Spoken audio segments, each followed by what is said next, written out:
नमस्कार, मैं हूं अंकुर और आप देख रहे हैं सत्य हिंदी बुलेटिन।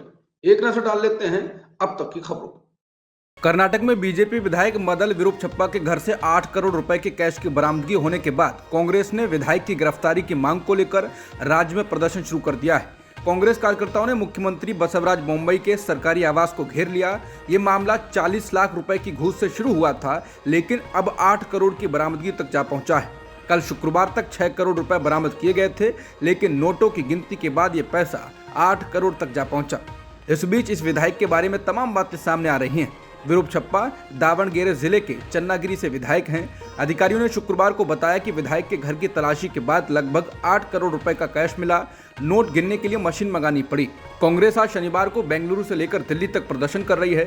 बेंगलुरु में पूर्व सीएम सिद्धारमैया को पुलिस ने सरकार विरोधी प्रदर्शन के दौरान हिरासत में भी लिया। तमिलनाडु पुलिस ने शनिवार को एक Twitter user Mohammad Tanveer, Bharatiya Janata party के प्रवक्ता प्रशांत पटेल उमराव के खिलाफ एक एफआईआर दर्ज की। मोहम्मद तनवीर ने अपने ट्विटर प्रोफाइल में अपने को पत्रकार बताया। इन दोनों के खिलाफ गलत सूचना फैलाने के मामले में केस दर्ज किया गया है। इन्होंने अपने ट्वीट में दावा किया था कि बिहार के प्रवासी मजदूरों पर तमिलनाडु में जानलेवा हमला किया गया है।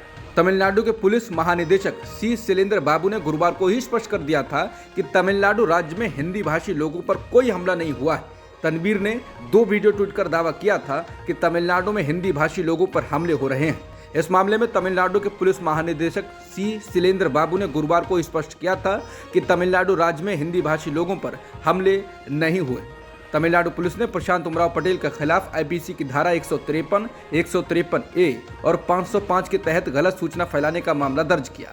प्रशांत उमराव ने तमिलनाडु के मुख्यमंत्री एमके स्टालिन के साथ बिहार के उप मुख्यमंत्री तेजस्वी यादव की तस्वीर साझा करते हुए ट्वीट किया था कि तमिलनाडु में बिहार के 15 लोगों को एक कमरे में फांसी पर लटका दिया, जिसमें से 12 की दुखद मौत हो गई। उसके बाद भी तेजस्वी यादव बेशर्मी से वहां स्टालिन के साथ जन्मदिन की पार्टी करते रहे।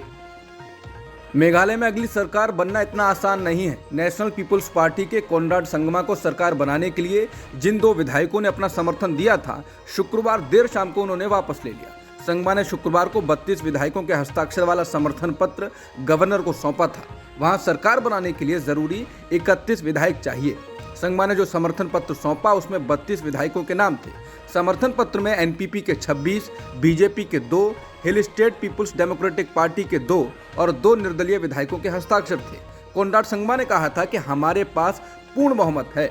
बीजेपी पहले ही अपना समर्थन दे चुकी है, कुछ अन्य लोगों ने भी समर्थन दिया है, लेकिन बाद में शाम को ही एक नया मोड़ आ गया। HSPDP ने एक पत्र जारी किया जिसमें दावा किया गया था कि उसने पार्टी विधायकों को एनपीपी के नेतृत्व वाली सरकार के गठन का समर्थन करने के लिए अधिकृत नहीं किया था। शपथ ग्रहण समारोह 7 मार्च को होने की उम्मीद है। बता दें, इससे पहले शुक्रवार को united democratic party, Congress, Trinamool Congress, HSPDP, people's democratic front और वॉइस ऑफ पीपल पार्टी के नवनिर्वाचित विधायकों और नेताओं ने संयुक्त मोर्चा बनाने की कोशिश करने के लिए शुक्रवार को शिलोंग में एक बैठक की। उन्होंने एनपीपी को सत्ता में लौटने से रोकने का संकल्प भी लिया।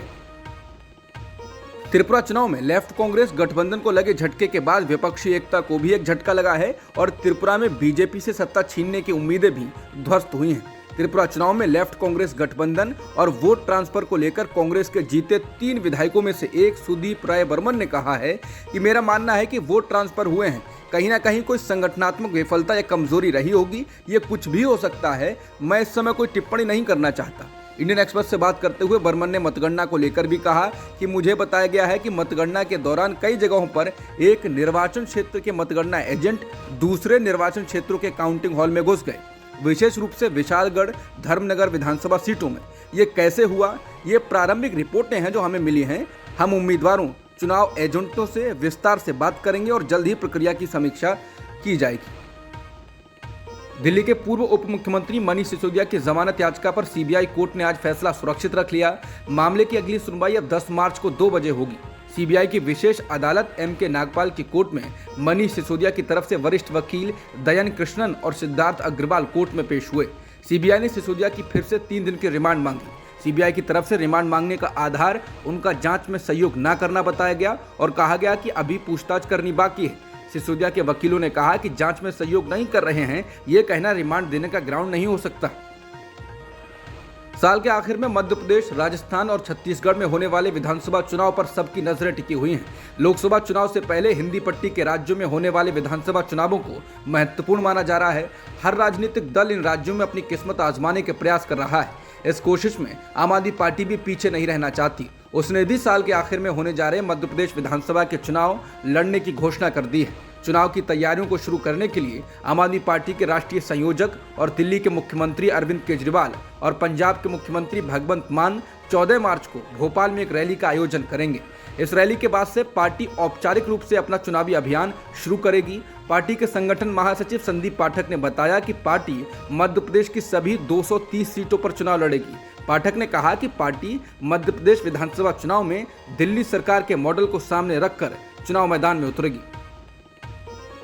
पश्चिम बंगाल कांग्रेस के प्रवक्ता कौस्तुभ बागची को शनिवार सुबह मुख्यमंत्री ममता बनर्जी के खिलाफ कथित टिप्पणी के लिए गिरफ्तार कर लिया गया। एक सीनियर पुलिस अधिकारी ने बताया कि एक बड़ी टीम ने पश्चिम बंगाल के उत्तर 24 परगना जिले के बैरकपुर में बागची के आवास पर तड़के करीब 3:30 बजे छापा मारा और इन्हें गिरफ्तार कर लिया।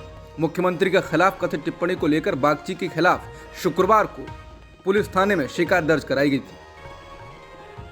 देश के मुख्य न्यायाधीश DY चंद्रचूड़ ने शुक्रवार को कहा कि हम ऐसे दौर में रह रहे हैं जहां लोगों में सब्र और सहिष्णुता कम है। सोशल मीडिया के दौर में अगर कोई आपकी सोच से सहमत नहीं है तो वो आपको ट्रोल करना शुरू कर देता है। Chief justice of India DY Chandrachud ने इंटरनेट पर फैल रही झूठी खबरों पर भी चिंता जताई। जस्टिस चंद्रचूड़ ने कहा है कि गलत खबरों के दौर में सच इसका शिकार बनता जा रहा है। अमेरिकन बार एसोसिएशन की एक कॉन्फ्रेंस में चीफ जस्टिस ने कहा कि सहिष्णुता की कमी आधुनिक दौर का सबसे बड़ा चैलेंज बन गई है। उन्होंने कहा कि आज हर छोटी चीज के लिए आपको यह डर रहता है कि सोशल मीडिया पर लोग आपको ट्रोल करेंगे और यकीन मानिए जज होकर हम इस ट्रोलिंग से बच नहीं पाते हैं। चंद्रचूड़ ने कहा कि लोग जजों को भी ट्रोलिंग करने से नहीं चूकते। उन्होंने कहा कि हम जो छोटी छोटी सी चीजें करते हैं, मेरा विश्वास कीजिए अगर कोई हमारे विचार से सहमत नहीं है तो उससे हमें ट्रोलिंग का खतरा रहता है। जज भी ट्रोलिंग का शिकार होते हैं। रेटिंग एजेंसी मूडीज की यूनिट ICRA ने गौतम अडानी ग्रुप के पोर्ट्स और एनर्जी बिजनेस की रेटिंग को नेगेटिव कर दिया। अडानी ग्रुप की ये कंपनियां हैं Adani port, special economic zone limited और अडानी टोटल गैस लिमिटेड। बता दें, हिंडनबर्ग रिसर्च रिपोर्ट आने के बाद से अडानी ग्रुप के शेयरों में लगातार गिरावट आ रही है और उनको लगातार आर्थिक नुकसान हो रहा है। इस बीच शेयर की गिरती कीमतों और अडानी ग्रुप के जुटाए अंतर्राष्ट्रीय बॉन्ड्स में हुई वृद्धि के कारण रेटिंग नेगेटिव हुई। बता दें, इससे पहले फरवरी में भी मूडीज की ओर से अडानी ग्रुप की कंपनियों की रेटिंग में कमी की गई थी। राजस्थान में इसी साल विधानसभा चुनाव हैं और उससे पहले बीजेपी में वर्चस्व की लड़ाई शुरू हो गई। वसुंधरा राजे सिंधिया की इच्छाएं पार्टी की इच्छाओं के विपरीत हैं। वसुंधरा राजे आज शनिवार को जहां अपना जन्मदिन मना रही हैं, वहां पार्टी सत्ता फिर से पाने के लिए राजस्थान में माहौल बनाने की कोशिश कर रही है, लेकिन कद्दावर नेता के साथ नहीं खड़े होने से सरकार विरोधी आंदोलन जोर नहीं पकड़ पा रहा है। NDTV के मुताबिक पूर्व मुख्यमंत्री वसुंधरा राजे शनिवार को चूरू जिले के सालासर मंदिर में बड़े धूमधाम से अपना जन्मदिन मना रही हैं। वहीं बीजेपी की युवा शाखा भारतीय जनता युवा मोर्चा ने परीक्षा पेपर लीक के मुद्दे पर मुख्यमंत्री अशोक गहलोत के आवास पर धरना देने का कार्यक्रम शुरू किया। पार्टी ने सभी विधायकों से धरने को सफल बनाने को कहा। कई बीजेपी नेताओं के लिए ये अब दुविधा है कि क्या उन्हें पार्टी के कार्यक्रम में जाना चाहिए या फिर वसुंधरा राजे के जन्मदिन की पार्टी का आनंद लेना चाहिए।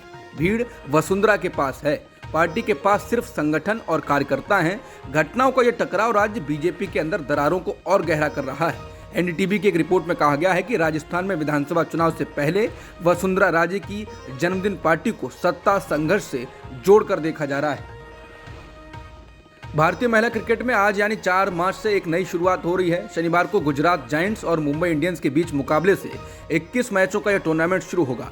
मुंबई की अगुवाई भारतीय कप्तान हरमनप्रीत कौर करेंगी तो वहीं गुजरात की कमान विकेट कीपर बेथ मूनी संभालेंगी। इस टूर्नामेंट में कुल 21 मैच होंगे और ये मुकाबले 5 टीमों के बीच होंगे।